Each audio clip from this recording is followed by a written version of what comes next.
Alrighty, I believe we are live. I'm just going to make sure everything is connected and good to go. Give people a chance to hop on here, and we will go ahead and get started.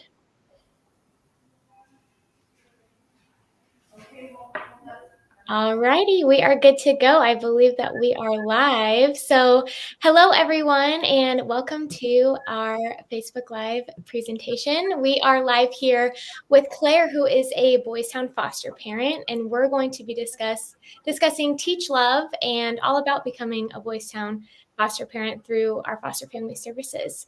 So in the spirit of Valentine's Day, Claire, welcome. How are you doing? Good. How are you?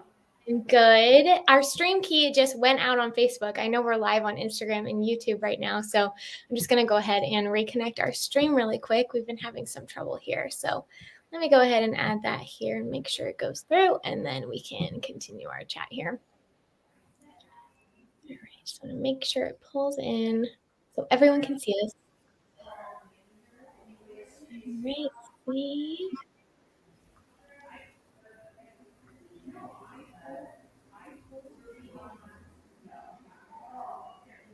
Okay, I think we are there. Let me just give it a good hard refresh to make sure I can see us.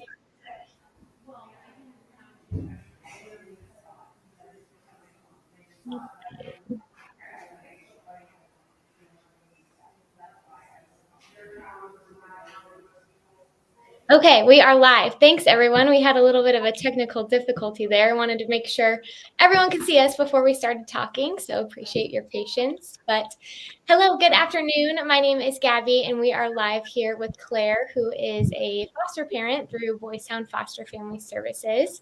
In the spirit of Valentine's Day, we thought we would hop on and talk all things Teach Love and learn more about Claire's journey as a foster parent. So, Claire, how are you doing today? Good, thanks. Good. Thanks for hopping on. Tell us more about yourself and your family. Sure. So my husband and I currently have two boys that are 14 and 16. And then we have two daughters who are 5 and 8.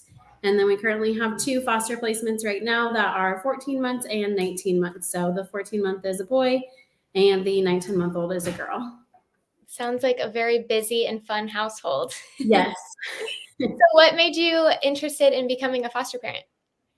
It's something I've kind of always wanted to do growing up. And then I actually work in early childhood and met one of my now best friends as she was a parent at the center that I used to be a director at years ago. So when she brought her foster kiddos, we just kind of formed a bond and helping them kind of acclimate and talking every day. And then as we grew and became friends, she came to work for me. And then I was like, all right, now we have to be foster parents too. So that's kind of how we got there.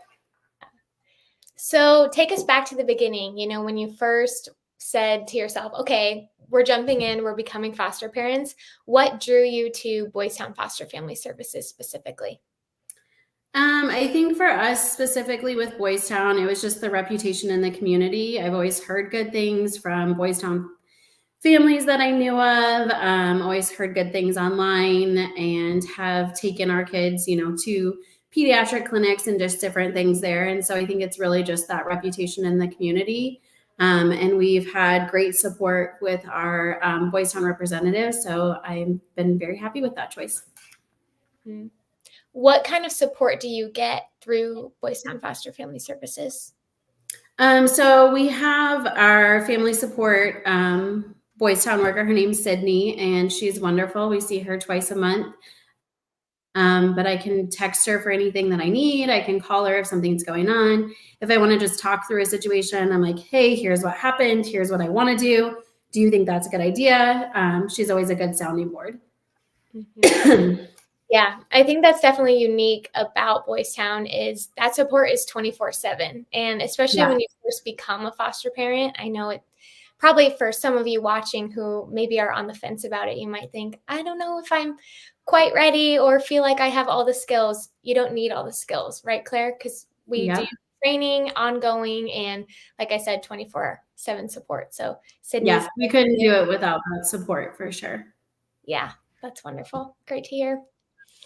The next question is, this one is sweet. What has been the most rewarding part about being a foster parent?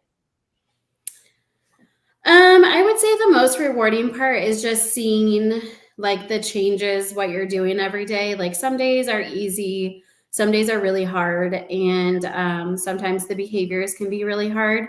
Also, just taking on the secondary trauma, especially when you have an older child who can talk to you about what happened to them.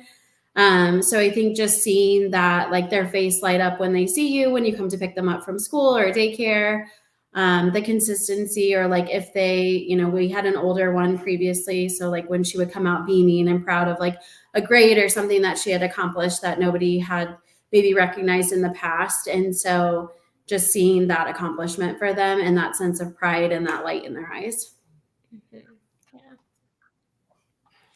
So here at Boys Town, we talk a lot about teaching love. What does teach love mean to you as a foster parent? I think it looks different depending on the age of the child you have. For us currently in our foster journey, having a 14-month and a 19-month-old, they're in that toddler stage. So teaching love looks like being there for them every day, taking care of them when they're sick or they don't feel well, being that person who picks them up, giving them that consistent schedule, playing with them, even teaching them how to interact with one another, nice touches and giving hugs and things like that. So it's showing them just what does love look like? What does a positive relationship look like? And role modeling that for them. I think when you have older kids, it's showing up for them, being there for those practices, those performances. It's telling them what you're proud of. It's telling them that you love them if that's something you're comfortable with, or just, I'm so proud of you, or I really like the way you did this, or different things. So it's just having that pride piece and knowing that they can count on you and you're going to be there for them. I like what you said about we're doing a big campaign this month on Boys Town for praise. So giving effective praise and being specific, definitely. We talked a little bit about that yesterday on Boys Town National Training, so I can link that live here below. But, talking specifically on you did a great job doing this, or, turning in your homework or staying on task, whatever it may be. And to see that translate, in all areas of Boys Town, because we talked about it yesterday for giving effective praise in the classroom. But here we can see, it translates with foster kids. And later this week, we're going live with a pediatrician. It's in our clinic. So kind of a whole yeah. It's every age, right? They need to hear that. We as adults need to hear that. Definitely. And I think a common question we get too about foster family services is about the age of the kids that there's an opportunity to foster. So I know you mentioned you have younger kids, but there is quite a wide range of kids that are in need of foster parents, all the way from little kids like Claire's through teenagers. We have a lot of teenagers come through too. So if you're watching and kind of wondering about that, I just wanted to throw that in.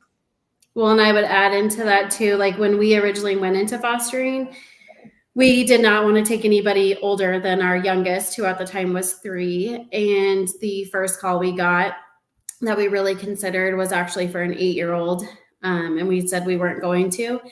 And then when we did, like, I am so thankful we did that, because we learned so much. We experienced something that we didn't think we wanted, that we didn't know we were ready for. So just be open and really think, talk with your partner or your spouse or whoever, and just, what are the pros and cons, and really weigh it out, because it was a really great experience and I'm glad that we did it. Yeah. Thanks for sharing. Yeah. The next question is, we talked a little bit about praise already, but how does love and praise make a difference in your home, with both your foster kids and your own kids? Yeah. So I think, with both foster and our own, I think that love and praise is so important, because especially for our fosters, they have, different schedules, different case meetings, visits, workers, different things.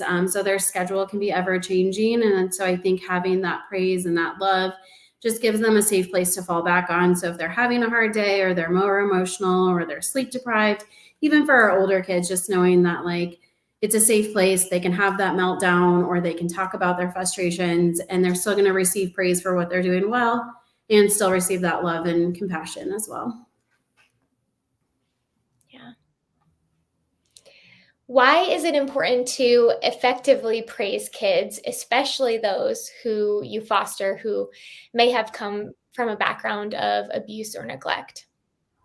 Sure. So I think Effective appraise is super important because they have so many things in their life that they don't know of, right? Like so many things that are uncontrollable to them.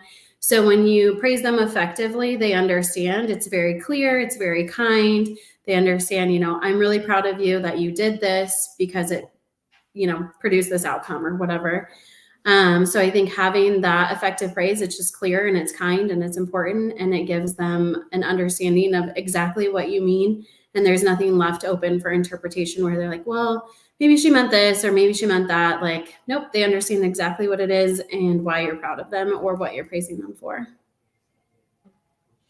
Yeah, especially for those foster kiddos who come through, who may have rarely experienced being praised before going into foster care. Mm-hmm. A lot of those kids are used to feeling, beat down and neglected and really felt unloved. And especially the kids too that come through our residential program as well at Boys Town might often feel this way. So having, those first experiences, whether it be coming into a foster home or coming into our family home program and seeing, wow, I'm really getting, this positive feedback, and they are focusing on everything I'm doing right and not always everything that I'm doing wrong, is really a life-changing feeling. So to have Claire come on and discuss that in her own home is really special.